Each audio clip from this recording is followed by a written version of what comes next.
Bonjour à tous et bienvenue dans cette nouvelle vidéo. Je suis Cécile Briomé et aujourd'hui je vous raconte une histoire un peu particulière puisqu'il s'agit de celle de mon prochain roman. Chaque semaine, jusqu'à sa sortie officielle, je vous lirai quelques pages du premier chapitre. Prêt? C'est parti. Oh Antoine, t'écoutes quand on te parle? Unai, mon meilleur ami, voisin du dessus et accessoirement kiné, se tient devant moi et tente de capter mon regard, les bras chargés de fûts de bière. Je veux bien donner un coup de main pour la soirée, mais c'est ton bar. T'es censé me dire ce que je dois faire.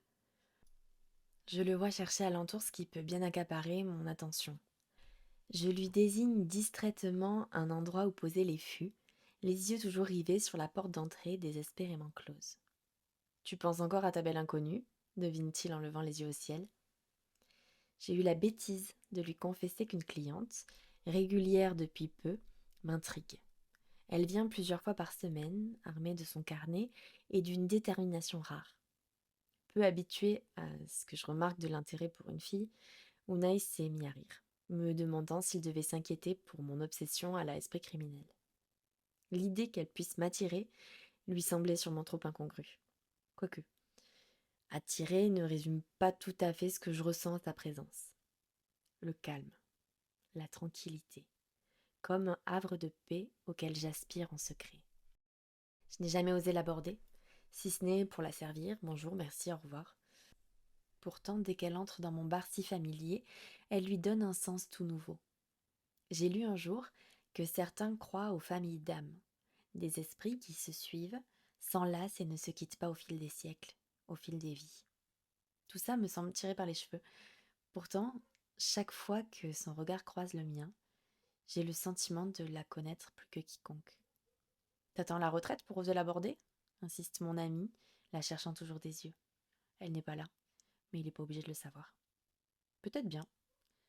T'as la trouille? Elle va pas te manger, hein. Au pire, tu prends un mur, elle sera gênée, changera de bar, voilà tout. J'ose pas lui dire que son absence me serait pénible. Car même si je ne lui ai jamais vraiment parlé, j'aime la savoir dans mon monde. Merci pour les fûts, dis-je pour éviter ses railleries. Je vais charger la machine avec les neufs. Tandis que je m'active, scrutant malgré moi la porte à chaque client qui la pousse, il étire son mètre 80, ses bras musclés au-dessus de la tête. Il passe la main dans ses boucles blondes et s'accoude sur le comptoir. De tous les gamins de la crèche, c'était certainement le plus casse-cou et le plus intrépide. Il était évident qu'il deviendrait mon meilleur ami. Nous nous sommes suivis de l'école au collège, puis au lycée. Nous avons fait crier ma mère, pourtant si calme, puis fait entièrement blanchir les cheveux de ma grand-mère bien plus tôt qu'elle ne l'avait prévu selon ses dires. De notre cascade à vélo dans les cales de la Nive, à nos fugues raisonnables en bas de l'appartement, nous ne leur avons rien épargné.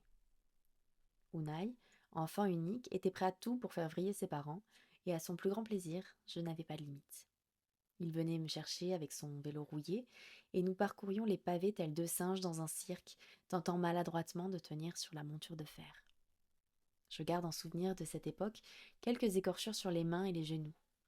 Je fonçais dans tout ce qui pouvait être extrême, m'assurant par là même que j'étais vivant. Un fardeau pour mes grands-parents, qui n'ont jamais cessé d'être inquiets à mon sujet. Adolescents, nos personnalités se sont affirmées. Il est devenu solaire, attirant auprès de lui toute âme qui vive. Unai ressemble à ma mère d'une certaine façon, capable à lui seul de soulever une armée obéissant à son bon vouloir. Toutes les filles rêvaient de lui, tous les garçons souhaitaient devenir son ami, ou inversement peut-être. Il était bon, généreux, charmeur. Tandis que j'héritais de la froideur de mon père, de son tempérament volcanique et bagarreur.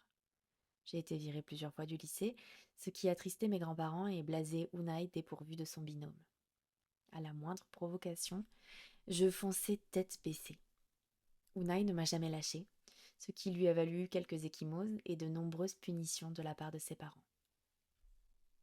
Ils ont tenté de nous empêcher de nous voir, avec l'aval de mes grands-parents, mais ont vite compris que nous séparer serait bien pire que de nous savoir ensemble.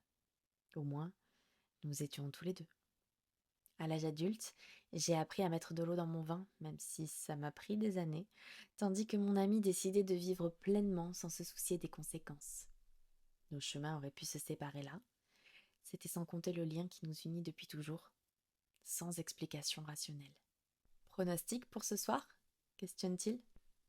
On gagne. Impossible que le BO nous passe devant à domicile.